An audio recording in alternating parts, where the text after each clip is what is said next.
el último y más misterioso libro de la Biblia. Si alguna vez has intentado entender este libro pero no has podido, presta atención a este video, donde vamos a hacer un estudio detallado y completo del libro, analizando su autoría, su contexto histórico, su estructura, su mensaje y su significado. También vamos a ver la fecha en que fue escrito el libro y cómo se relaciona con los acontecimientos de su época y de la nuestra. El nombre del libro significa revelación. Esto hace referencia al plan de Dios que le fue revelado por medio de Jesucristo al autor del libro. Debido a los sucesos que se describen en el libro, muchos asocian la palabra Apocalipsis a una situación catastrófica o cataclísmica relacionada al fin de la humanidad, pero su verdadero significado es revelación. ¿Pero quién escribió el libro de Apocalipsis? El autor se identifica a sí mismo como Juan, siervo de Jesucristo, que estaba desterrado en la isla de Patmos por causa de la palabra de Dios y del testimonio de Jesús. La tradición cristiana ha atribuido la autoría del libro al apóstol Juan, el hijo de Zebedeo, uno de los 12 discípulos de Jesús, y también el autor del cuarto evangelio y de 3 cartas que llevan su nombre. Esta opinión fue sostenida por escritores antiguos como Ireneo, Justino, Melitón e Hipólito, que vivieron entre los siglos II y III.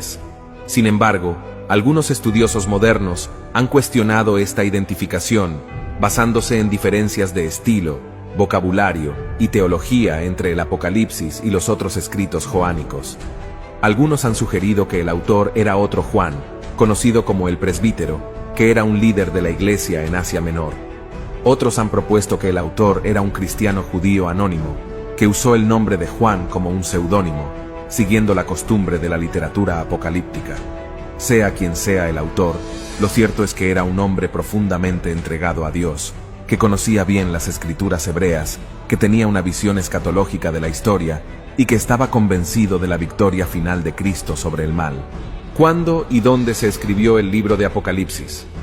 La fecha y el lugar de escritura del libro de Apocalipsis son temas de debate entre los estudiosos.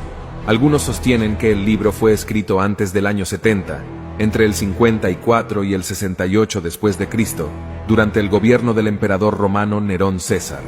Esta fecha se basa en la interpretación de que la bestia del capítulo 13, que tiene el número 666, es una referencia cifrada a Nerón, cuyo nombre en hebreo tiene ese valor numérico.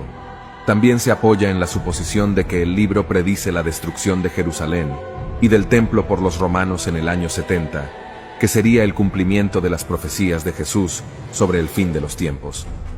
Esta teoría es defendida por algunos preteristas que creen que la mayoría de las profecías del libro ya se cumplieron en el primer siglo. Otros sostienen que el libro fue escrito después del año 70, entre el 80 y el 96 después de Cristo, durante el gobierno del emperador romano Domiciano.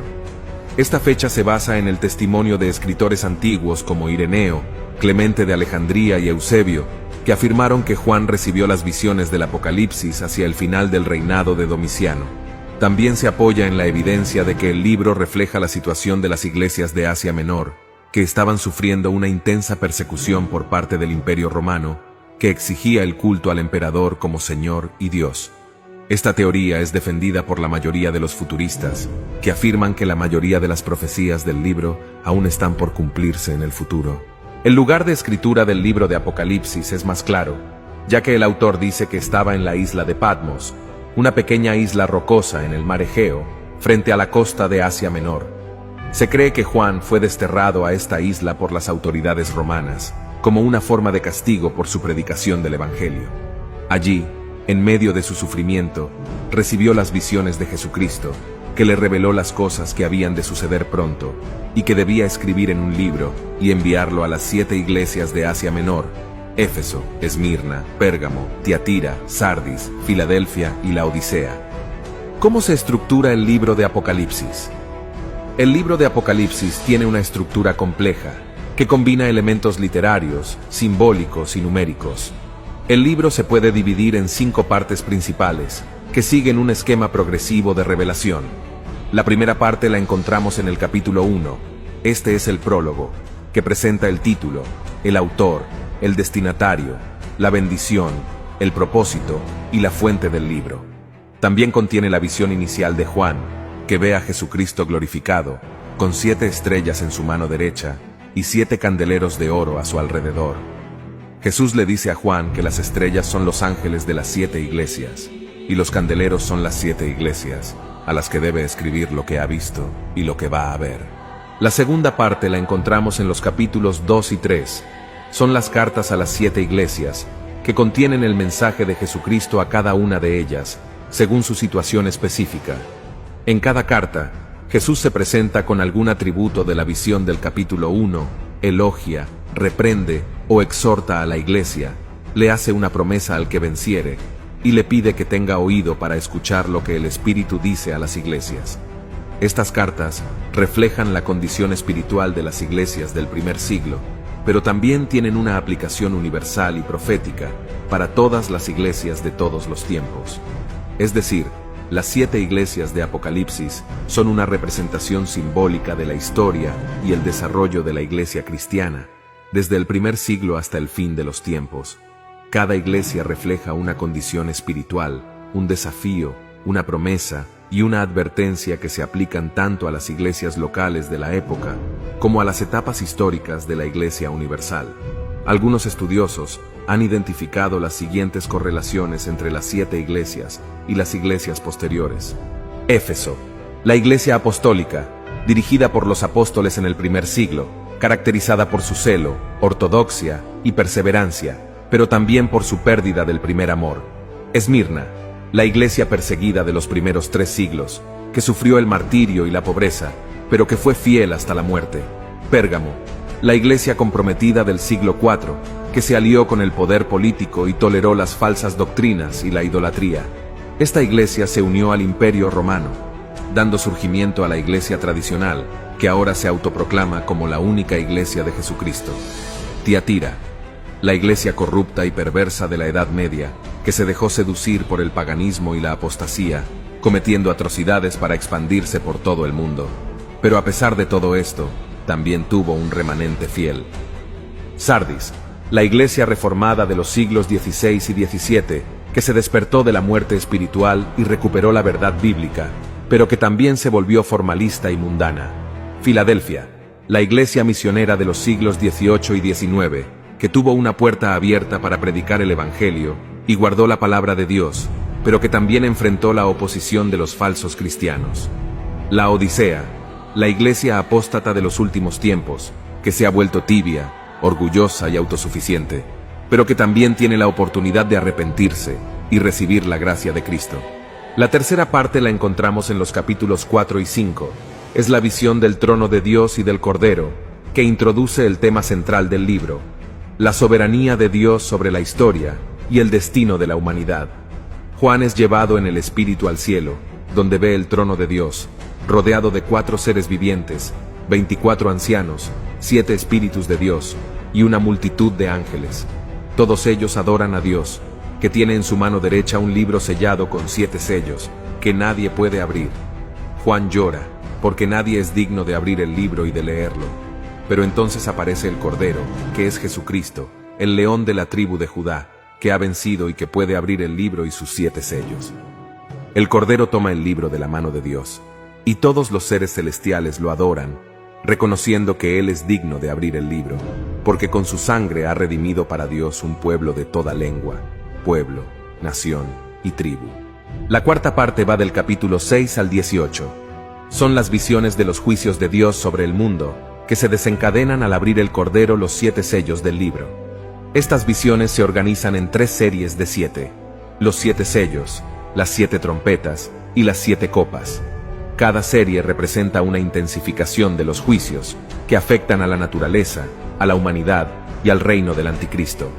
Entre cada serie hay unas escenas intermedias que muestran el contraste entre el destino de los fieles y el de los impíos, y que ofrecen una perspectiva esperanzadora y consoladora para los creyentes.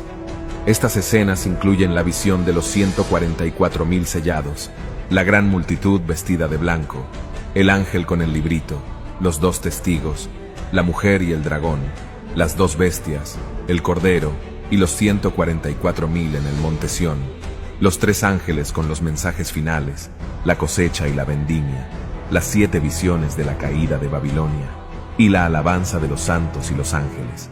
Estas visiones revelan el conflicto cósmico entre Dios y Satanás, que se manifiesta en la historia humana a través de las fuerzas políticas, religiosas y económicas que se oponen al plan de Dios y a su pueblo.